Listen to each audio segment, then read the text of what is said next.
dare to harm the one I have chosen. You touch the light of the sea, you shall pay the price. Catch her, follow her. She must pay for her atrocity. Very far away, in a quaint little fishing village nestled beside the vast ocean, there lived a woman named Adobe. Unfortunately, she had to flee during the deep darkness of the night. She was terrified because her late husband's sibling had unjustly accused her of murder. Feeling hopeless, she took her 3-month-old baby inside herself to the close shores of the sea. With tears streaming down her face, she gently placed the tiny baby on the moist sand beside her. She cried out loudly to the divine goddess of the ocean for help. "O mighty goddess of the pure water, please save my child. I have succumbed to the horrors that surround me. I have no place else to flee to." Quickly, without making any pause, Adobe sprinted towards the untamed wild forest, armed with powerful muscular men that pursued her relentlessly. As the tide rose, the goddess of the sea appeared in the mist, her form made of water and light. She touched the baby's forehead and whispered, "You are mine now, little one. The sea will be your guardian, your sight, and your strength. You shall carry my gift." The sea glowed gold, wrapping the baby in waves of light. At dawn, an elderly fisherwoman named Doris discovered the fragile baby lying comfortably on the sand, enveloped in a seaweed cloak that shimmered like gold. Doris had no children of her own and genuinely believed that the baby was a divine gift from heaven. Observing as the poor, beautiful baby girl wept with joy and a sense of happiness in her heart, she tenderly removed the sand from the baby's glistening body and lovingly took the precious child home, rejoicing with anticipation. Reaching home, Doris, with a gentle touch, carefully shared how she met the tiny baby, crying desperately for help, to her dear husband. At first, her loving husband was filled with fear, but as he gazed into the child's sparkling blue eyes, an incredible feeling washed over him. His heart softened quickly, and a courageous determination filled him. A deafening, shocking voice suddenly emerged from behind them. It was none other than Doris' best friend, Mama Rebecca, the lively village gossip. Rebecca, with a scowl on her face, shouted forcefully, "That child is not ordinary. Return her back to the sea before misfortune comes." Despite Mama Rebecca's sinister cautionary words, Doris and her husband, who had named the little girl Oliver, remained steadfast in their choice. They lovingly welcomed Oliver into their home and embraced the innocence and joy that the little girl brought into their lives. 2 days later, when Doris entered the baby's room, she gasped. Oliver's hair had turned to pure gold, flowing like sunlight. Doris's husband was frightened and told Doris to send her away. But Doris refused and pleaded with her husband for the child to stay for a while. After calming her husband down, Mama Doris rushes exceptionally to the market to buy numerous soup items, eagerly preparing a delicious meal for her entire family.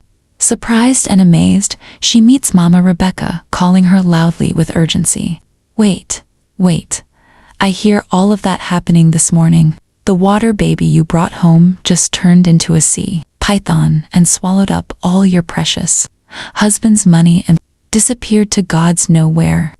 Doris bursts into laughter and says, "My dear friend, I have absolutely nothing to say now.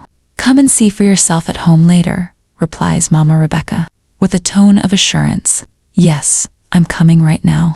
Now, with my shining diamond daughter Rebecca by my side. Keep the chairs set with a delightful bottle of cool Fanta drink." Mama Rebecca sprinted towards Doris's house in a frenzy, all the while exclaiming, "Jesus, my eyes have seen wonders.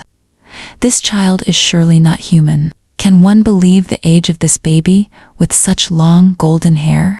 My daughter Rebecca, you must be careful with this creature. She's not ordinary. What exactly is going on here?" Doris, with a playful grin on her face, responded by saying, "It is indeed a blessing from the sea. I will protect her at any cost. Immediately, Mama Rebecca's jealousy bubbled to the surface, and she exclaimed, "Oh, I was just about cooking. Let me go before the night come." As they raced towards the exit, the tension only grew, and the danger only intensified. The atmosphere was electric, and the suspense was palpable. This was a tale of supernatural happenings, love, and some unexpected surprises. Over the years, Oliver gradually transformed into a stunning young woman. He would gracefully dance like the gentle ocean breeze, display excellent study skills, and extend a helping hand to anyone he encountered.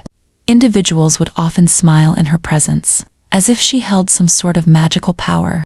It wasn't long before Oliver uncovered her extraordinary talent. Her lustrous, golden hair could effortlessly heal the sick and wounded. Whenever she graced someone with her touch, the sea's calming light would seep through her, effectively cleansing away pain, sadness, and all negative emotions. People from all corners of the world would flock to her village, eager to experience the miraculous healing powers of her golden locks.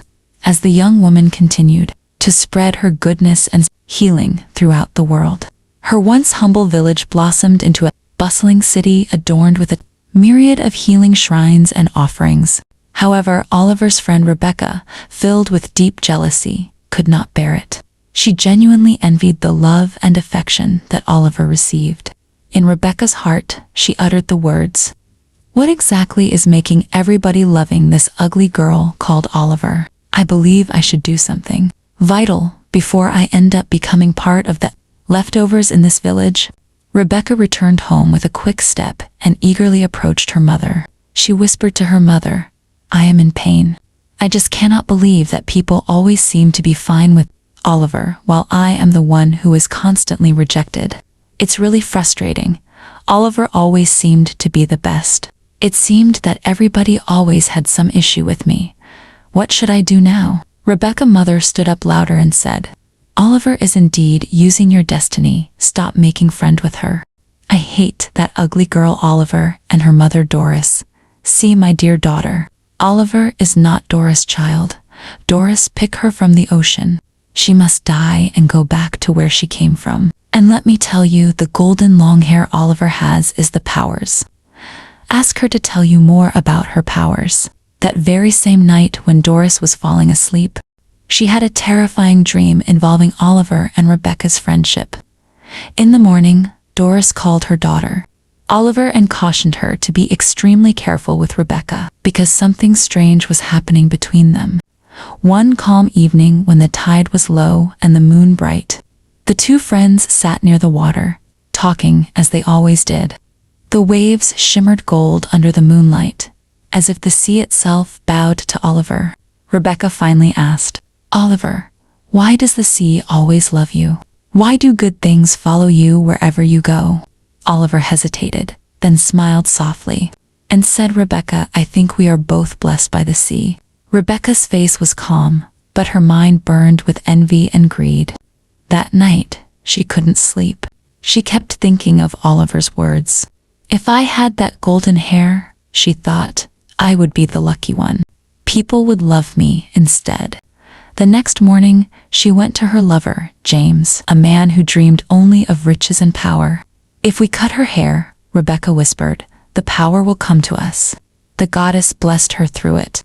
"It's not fair for one girl to keep it all." James smiled darkly and agreed. Together, they planned the unthinkable. Days later, Rebecca invited Oliver for a walk by the river. She pretended to be cheerful, laughing and talking as if nothing was wrong. Oliver, pure-hearted and trusting, followed her happily. But when James appeared from the shadows with a machete in hand, Oliver froze. Rebecca's heart began to pound, torn between guilt and desire. She watched in silence as James grabbed Oliver's glowing hair. The sky darkened. Wind howled. Thunder rolled across the heavens. Before James could cut the hair, lightning struck the river, and a massive wave rose from the depths. The goddess of the sea herself. Her voice roared, "You dare to harm my chosen child." The river turned wild, James screamed as the waters pulled him under, vanishing forever. Rebecca fell to her knees, sobbing and trembling. Oliver stood still, her golden hair glowing brighter than the lightning. The goddess turned to her and said, "You, my child, return to where you belong." In that moment, Oliver transformed into a golden mermaid, her tail glittering like 1,000 suns. Rebecca screamed in horror and grief as her friend dove back into the ocean, disappearing beneath the waves. The story will continue in part 2, coming soon. Thanks for watching, and follow for more videos.